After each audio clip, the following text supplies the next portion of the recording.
Ang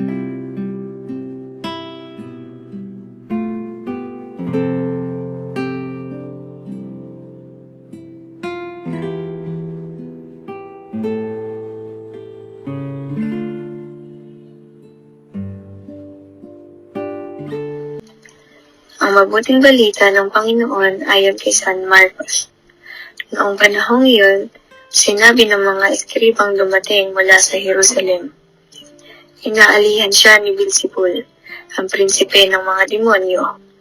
Ito ang nabigay sa kanya ng kapangyarihang magpalayas ng mga demonyo. Kaya't pinalapit ni Jesus sa mga tao at sinabi sa kanila ang ilang talinghaga. Paano mangyayaring palayasin ni Satanas si Satanas? Kapag naglaban-laban ang mga nasasakupan ng isang kaharian, hindi mananatili ang kahariang iyon. At kapag naglaban-laban ang magkakasambahay, hindi mananatili ang sambahayang iyon. Gayon din naman, kapag naghimagsik si Satanas laban sa kanyang sarili, at naglaban-laban ang kanyang nasasakupan, hindi magtatagal at darating ang kanyang wakas. Walang makapasok sa bahay ng isang taong malakas at makaagaw ng kanyang ari-arian. Malibang gapusin muna niya ang taong iyon.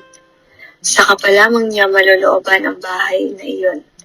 Tandaan niyo ito, maaaring ipatawad sa mga tao ang